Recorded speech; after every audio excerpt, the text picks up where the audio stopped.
C'est pratiquement par une belle soirée de printemps que s'est déroulée cette rencontre avec un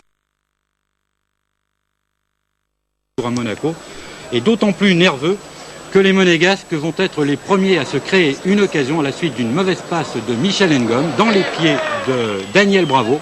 Bravo qui voit Krause sur la gauche. Krause, lui, voit que c'est bouché pour lui, mais il a bien vu Bellone s'engager. Bellone rentre dans les 16 mètres, il tire, mais son tir du droit passe au-dessus. Dommage qu'il soit tombé sur son pied droit. Donc. Réaction des Parisiens peu de temps après. On joue maintenant la 9e minute. Vous voyez que ce match est bien parti. Guillochon qui donne à Couriol. Couriol qui va glisser tout au fond sur la droite à Ngom. Ngom qui efface Amoros, qui évite à la balle de sortir et qui va centrer. Contrôle de Rocheteau. Rocheteau qui reprend et qui marque. Mais vous allez le voir, Rocheteau ne proteste pas car effectivement cette balle il l'a contrôlée avec la main. L'arbitre, Monsieur Lopez, a donc bien fait d'annuler ce but. Monsieur Lopez, dont on va reparler sur l'action suivante, à la 20e minute, le tournant du match, comme l'on dit, un centre de Rocheteau. La balle pour Bijota. Bijota qui fait une petite erreur en ne dégageant pas tout de suite, puisque c'est Couriol qui récupère ce ballon. La balle va aller jusqu'à Souzic pour Dominique Battenet. Battenet qui rentre dans les 16 mètres, mais qui est abattu. À ce moment-là, Monsieur Lopez fait parler de lui et montre le point de pénalty.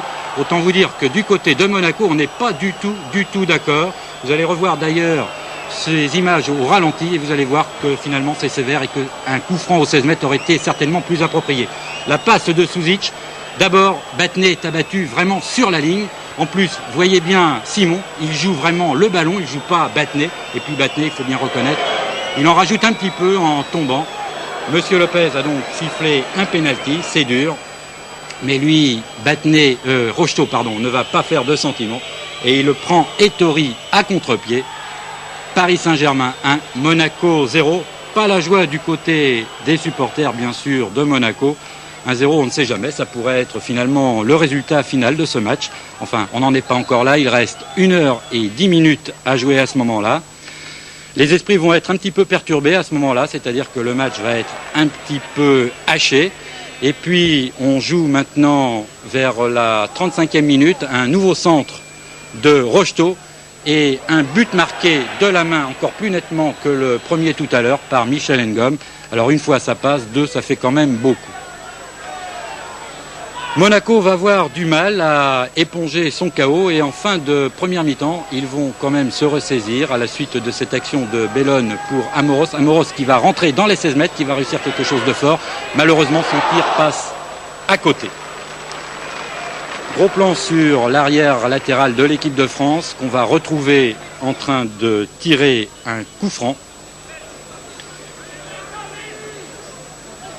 Une tête de Zaremba et un nouveau tir de Bravo qui passe juste au-dessus des buts de Dominique Baratelli. Mi-temps donc sur le score de 1-0 et c'est sans doute ce qu'on appelle une conduite monégasque pour Monsieur Lopez, auquel le public n'a bien sûr toujours pas pardonné ce fameux penalty. En deuxième période, Monaco va faire le siège des buts parisiens, d'abord sur un coup franc qui a été vite joué. Baratelli repousse, reprise encore de Daniel Bravo qui passe à côté. Après cette reprise de Bravo, eh bien c'est sur un corner que les Monégasques vont encore faire l'assaut des buts parisiens.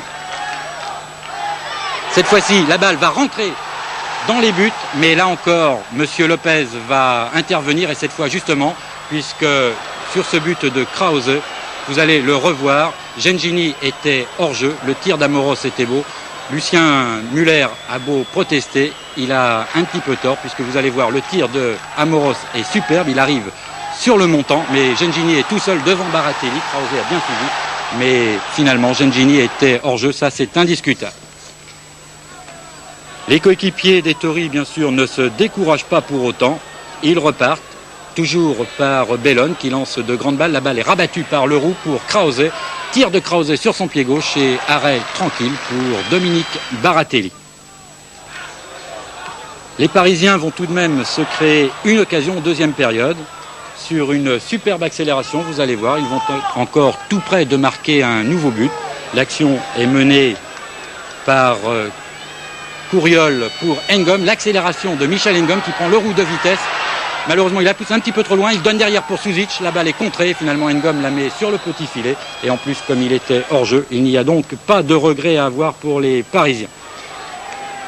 Retour bien sûr maintenant dans le camp parisien qui est littéralement assiégé. Un nouveau centre de Bellone. La balle est écartée. Personne n'a pu la reprendre, sauf Puel qui l'empêche de sortir. La balle à Benoît, centre de Benoît. Et Fernandez assure, il ne prend pas de risque, il met en corner. Vous le voyez, ça pilonne, ça ne rentre pas, notamment sur les coups francs. Tout le monde a essayé. Là, on joue le corner. Une longue balle de Bijota, une tête de Gengini qui passe au-dessus. Je vous parlais des coups francs parce qu'on va y revenir. Gengini, Bellone ont essayé, ça n'est pas rentré. Cette fois-ci, eh bien, c'est le tour de Leroux de frapper dans son style, c'est-à-dire en force. Le mur renvoie une première fois. Nouveau tir de Leroux et nouvel arrêt de Dominique Baratelli. On joue maintenant la dernière minute de la partie. C'est aussi la dernière occasion. Tout le monde est devant. Ettori est même venu devant. On ne le voit pas sur les images, mais je peux vous le garantir. Leroux tire. Et vous le voyez, il réclame une main, mais rien à faire. 1-0 pour le Paris Saint-Germain.